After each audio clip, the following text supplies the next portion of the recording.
Is this thing on?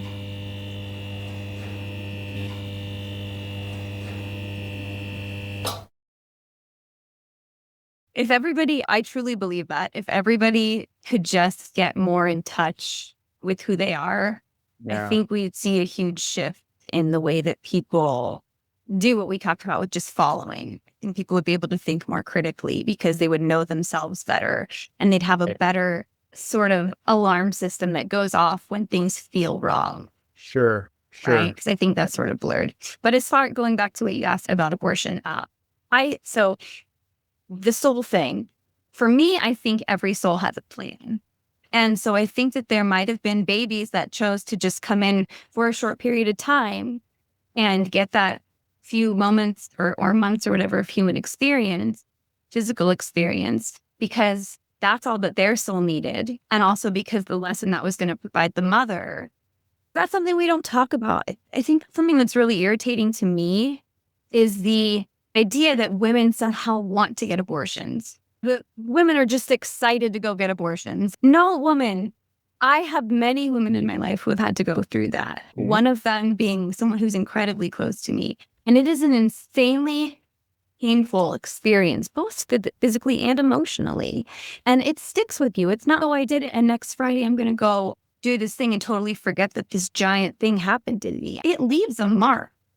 But I think ultimately what we're not thinking about is that if women don't have sovereignty over their own bodies, their souls don't get to play out the consequence of that and they don't get to learn that. And I think that's all really important. And it does sort of go back to religion in some ways, but it's just the nuances of the trust you put in each soul's like knowledge of their own path.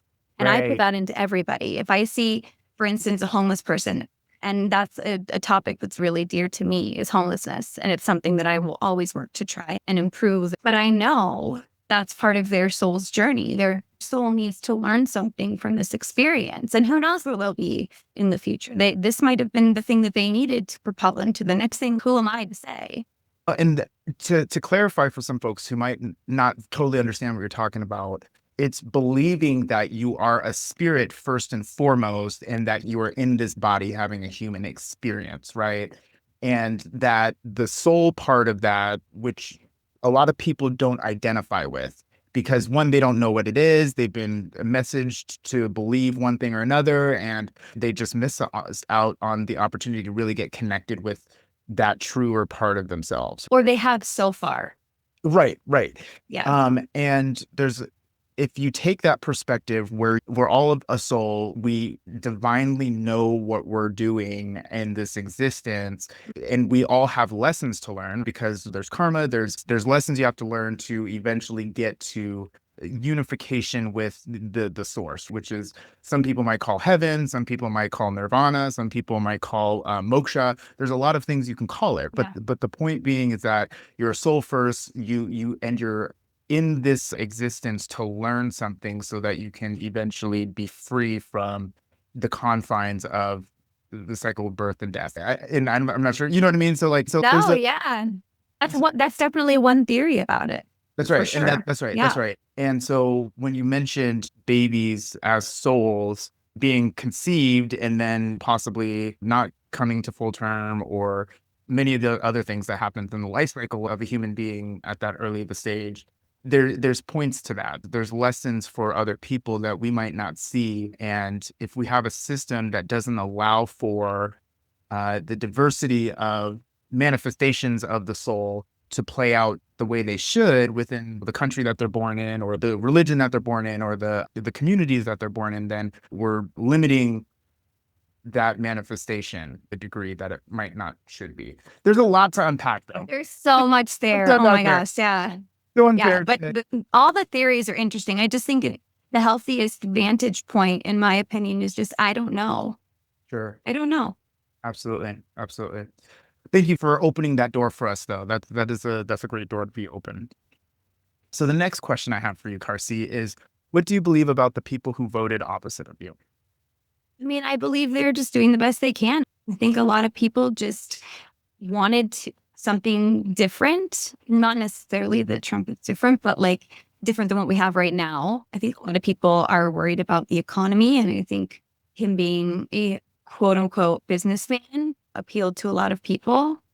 I think everyone just is living in their own perspective. I don't fault the people that voted for Trump. I feel sad that they aren't as affected by the humanity aspect of what he wants to do.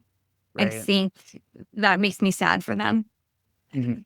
Ideally, I think any injustice to humans should be a red flag to us. Ideally, And I like that you said that. Any injustice to humans should be a red flag for us. And it's interesting because when you talk about humans, you talk about spirits and stuff, there's so much understanding and so much information and all sorts of stuff about that. But it's compatible with society and how laws work and how they're not the same thing. If anything, they're interrelated. But my question is always, yeah, are the laws, is the government, is the norms of society perpetuating humanity or stifling it? And it's like, yeah, being in the a country, the one of the strongest countries in the world, wealthiest countries in the world, we thrive on our innovation and our excellence and our betterment in some people's perspective. Uh, capitalism. Yeah, the question is, are we, as a society in our country and all these things, are we going in a direction that proliferates human ingenuity, or are we going in a direction that stifles it? And I think the Mhm. verdict is still yet to be out. Yeah, and I think it's both. Totally. Yeah. Excellent. Look at you with your middle way self. You're so that's right. That's absolutely right. And I think it's both. I think we're certainly advancing in a lot of ways. I think there's more people that are awake, but yeah. there's more people that are asleep and maybe should be. Yeah. Oh man. There's a lot to talk about. And eventually. And we can't get to all of it right now. So the next thing I have is, what is the worst thing about society what is the worst thing about society to you? Yeah. The worst thing about society to me is how disconnected we are from our soul and our higher selves. That's great. I'm curious because some people in religions, whether you're Jewish, whether you're Muslim, whether you're Christian, Catholic, Hindu, Buddha, it doesn't matter. Mm. A lot of those people believe that they are in connection with their soul. Like, how do we Yeah. know if they are or not? I think it certainly isn't for us to judge, for Great. one, Excellent. Excellent. but if I had to give a litmus test, does human suffering affect you? And if it doesn't, then there might be more work. That's it. That's it. You did it. You did it, Karcy. You did I it. mean, that's what I see. That's what I believe. Because if we're organisms in a system and we believe in our perpetuation, our species continuing, then we have to be affected by the unfair treatment, the suffering of other humans, right? Yeah. Wow, you did that. That's good. That was great. That's going to be a whole podcast in the future. So thank you for Yeah. I'm planting here that for seed. it. I'm here That's for it. so excellent. So the next question I have is, what do you believe is one of the reasons that Trump and the largely Republican Congress was elected? Like I said, I think there's just enough people that are worried about the economy and immigration and safety. And I think there's enough people that, I don't know, I don't totally want to get into this, but that just think the world should look a little different than it looks. There is vast homelessness and we can't afford basic needs, and our healthcare system is crap and our education system is crap. And there's just so much wrong that I think sometimes people will go to the extreme to try to correct that, thinking there's one answer and they'll try that one answer. That's what I choose to believe about those people, that they just think that's the best answer. And you also believe that it might be the best answer for them now, right? And so you believe in like Yeah. people changing and like learning and Yeah. thinking and evolving. Yeah, that's very And I balanced. think as Democrats, I just want to point out, I think as Democrats or even just people that like want to convince someone else of the way you see things, because ultimately that's all we want. We want people to understand where we're coming from and we want to feel understood and like we belong. Sure. And so I think ultimately, if that's your goal, meeting someone who thinks differently with you with a soft landing giving them a place to feel valid. And I know that's us being, I say us, I don't really identify with any party, frankly, like, and again, in the middle, but like being receptive of other people's experiences and letting them feel validated. Yeah. That's the way that you're going to convince people to see things from another point of view. And if someone who is, let's just say, deeply red goes and talks to someone who's deeply blue, it's all going to blow up. So Mm. you have to put your, I think you have to put your ego to the side a bit and just say, I hear you. Like what you're saying and your experience makes perfect sense to me. If I were you and your soul and your path, like I might feel the same way. So Right. just the judgment needs to go.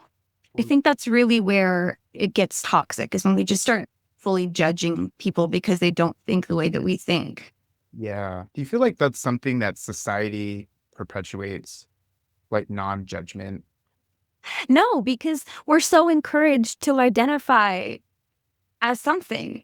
We're so encouraged to identify as Republican or a Democrat or this race or this gender or this football team. Like we're raised to identify on some deep level. We want to. We want to feel like we're surrounding ourselves with people that reflect how we see the world. And that's not a bad thing. That is biological, right? Yeah. Like Yeah. to the end, since we started, I'm pretty sure we've wanted to find the right tribe. Yeah. So I get it. But I think very much that's shrouded in ego, and very much that shrouded is identifying as I am a Seahawks fan. Right. And I'm just using that as an example because I'm from Seattle. Ultimately, it's all football.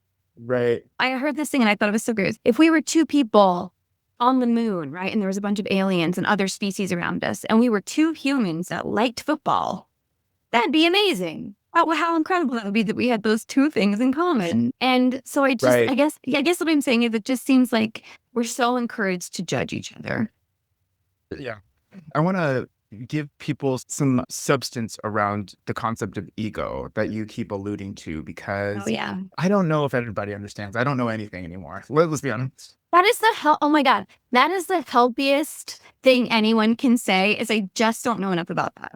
That's right. But ego is, in my understanding, ego is it's a manifestation of our being that prescribes the world to be a certain way and prescribes myself as an individual as separate from everything else in the world, right? How Where you identify yourself. Yeah. and is there to protect us, it's there for Mhm. to help us navigate some things or whatever, but identifying as the ego is what gets you tripped up and creates the justification of, oh, I'm going to judge you because you're different, and I'm going to treat you a certain way because you're different. When what you should be doing is saying, I see your difference and I accept you as also a being living here, existent, Yeah. right? Yeah. Okay.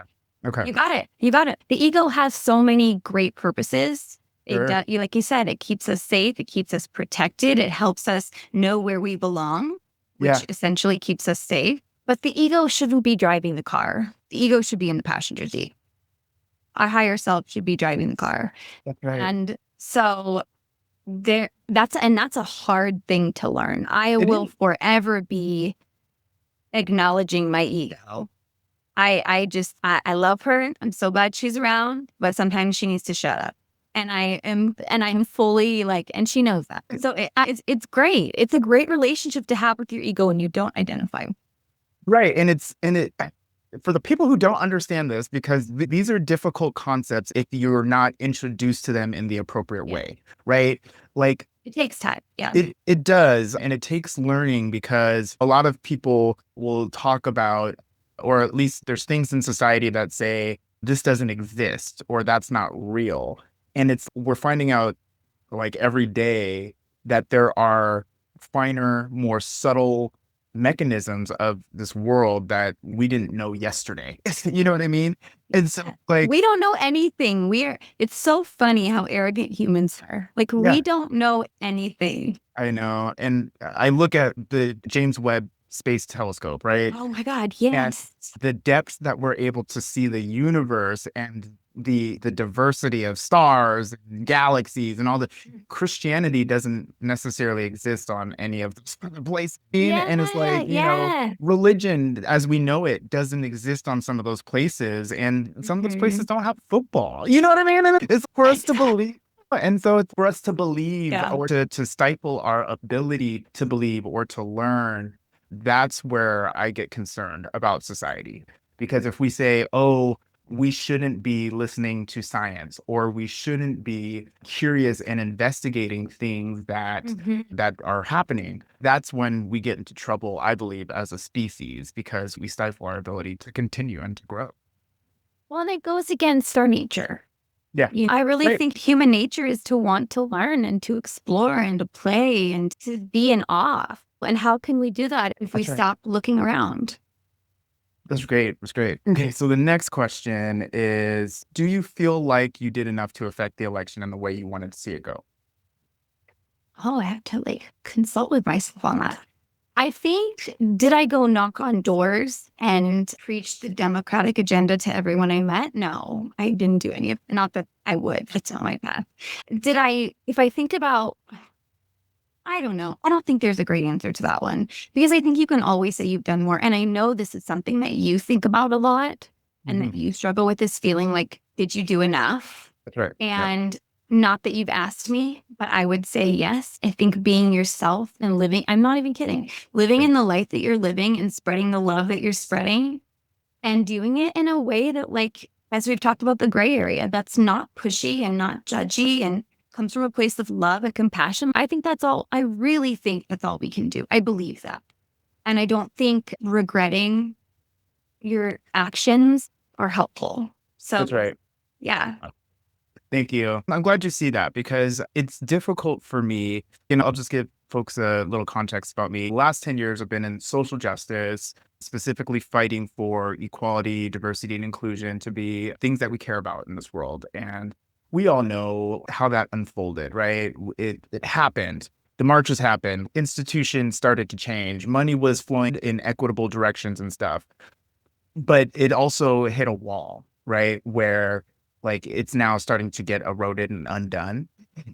And my belief is that some of the people in the DEI movement were almost taking advantage of that movement. And I'm going to be critical here because I've seen them. I've worked with I these love people. that. If the message is we need to respect each other and love each other and value each other and include each other, and when you have individuals who are leading this movement say, you're bad, you're hateful, you shouldn't be, like it goes and it's the antithesis and it almost pushes back against those values that we're trying to that movement was trying to purport and to create as things that we should all strive for, right? And so, and the fact that those things happened in a relatively short amount of time, it's difficult to change people and how they think and to do it Yeah. in such an abrupt way and so fast and without the proper guidance, right? There was no unified council of how we should approach diversity, equity, and inclusion. That council did not exist, right? And Yeah. so some people who were giving DEI trainings, they were projecting the same harm that they were trying to fight against to people who they want to change. And it's like almost, I don't want to say slapping the hand that feeds you, but it's just it's shutting down people and it's causing the same trauma that we're trying to heal from. And it's Yeah. no, that's not going to keep going because people are going to be like, nah, F you. That's Yeah. harmful to me. Why would I listen to that? You know what I mean? Yeah. And so that was one of the reasons I shifted gears and I left some of that work. I still believe in it and still push it, but I also know how to do that in a way that is responsible to the audience, right? And to the Yeah. people who are receiving that information. But the reason you know how to do that, I think, is because you're so in touch with yourself. That's You right. have such a you have such a tether to your higher self and to your feeling than to knowing your true north. And you're not afraid to speak out about that. And that's all really important. Yeah.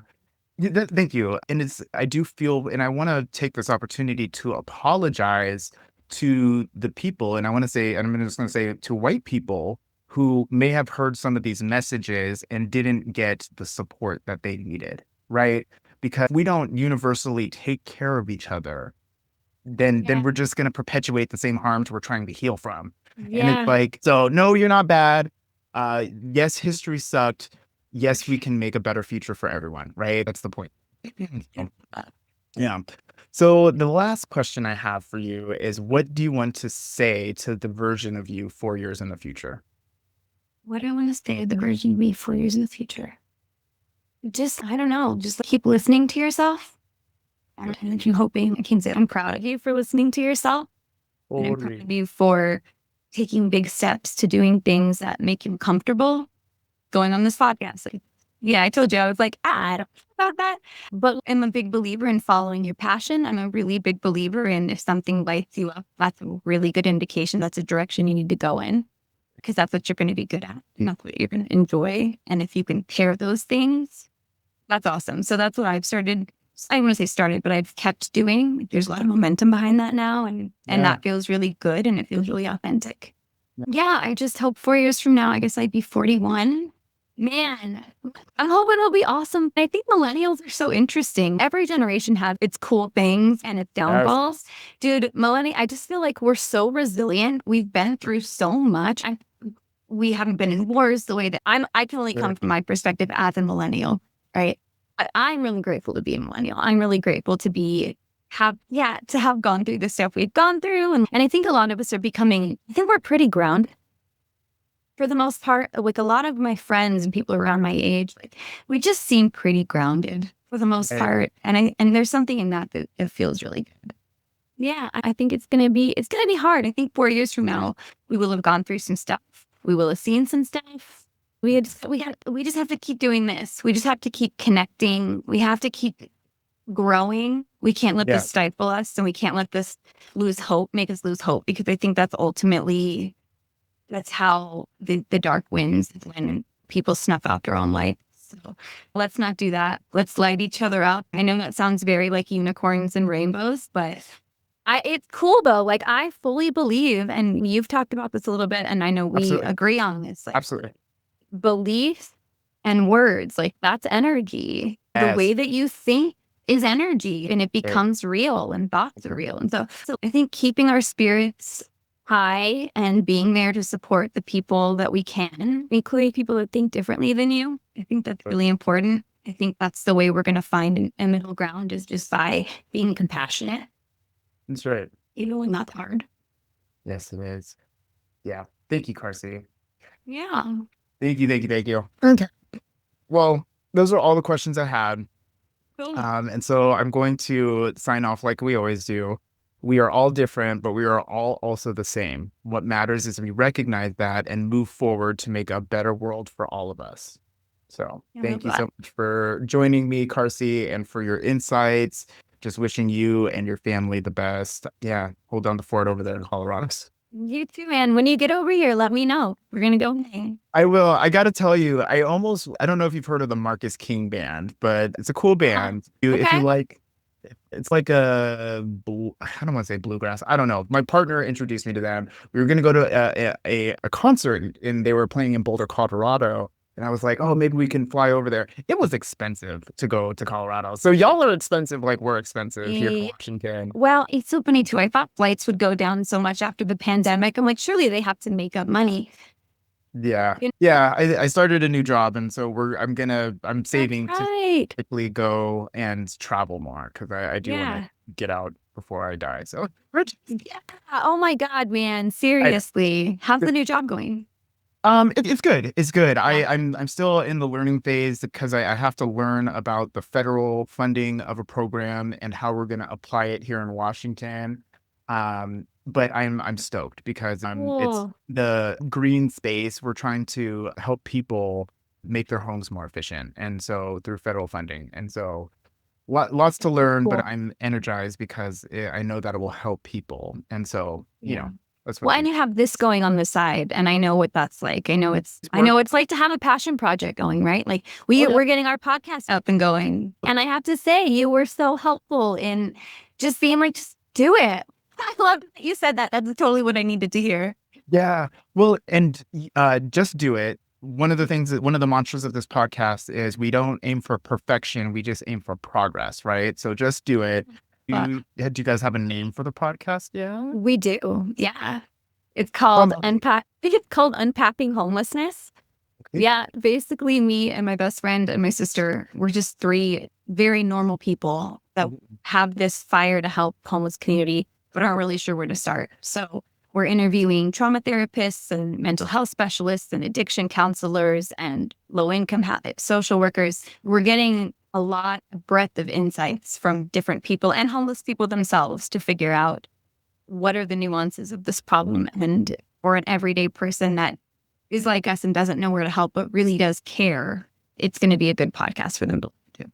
That's great. For the future, just my suggestion. One of the things I'd love to hear here in liberal Washington, we took a stance by and large of compassion for homeless. And that stance allowed for us to, one, not criminalize homeless for where they sleep or what they do, but on the other side, it created kind of a proliferation of homelessness. And we as a state here in Washington didn't do enough to create the institutions and really the housing to be able to home these people. And we don't have the drug treatment resources that are needed, or even the mental health resources that are needed totally to address the myriad of issues of why people are homeless and remain homeless. So if you need people from Washington to be able to speak, you're coming. No, you're coming. Yeah. Well, I do. I'm always happy to help you in your endeavors, Karcy. But if you need people, I know people who work in those spaces. So when you're ready to get some Washington perspective in there, because I like to think of Washington as a little bit of a test case for some of these liberal policy stuff. And we've seen what works and what doesn't work. And so I just want to make sure that you get that. Thank you for that. Thank you for the support, first of all, and the resources. But yeah, I definitely want your perspective. I know that it's such a nuanced problem. And I think that's part of what intrigues me and the people that I'm working with about it is, as normal, everyday people, you want to help, but you don't always know how. And you don't want to be undoing what other organizations are working towards. And it's a complicated problem. And I'm glad you're willing to take it up. So however I can help, please let me know. Best in those endeavors. And obviously, you as well. Happy holiday season. Happy holidays. Have a good Thanksgiving. Oh, can I say one more quick thing? Of course, absolutely. I think that as Thanksgiving is coming right up, it's around the corner, we're going to be surrounded by a lot of family members that maybe don't think the way that we think. I know that I have family members that for Trump.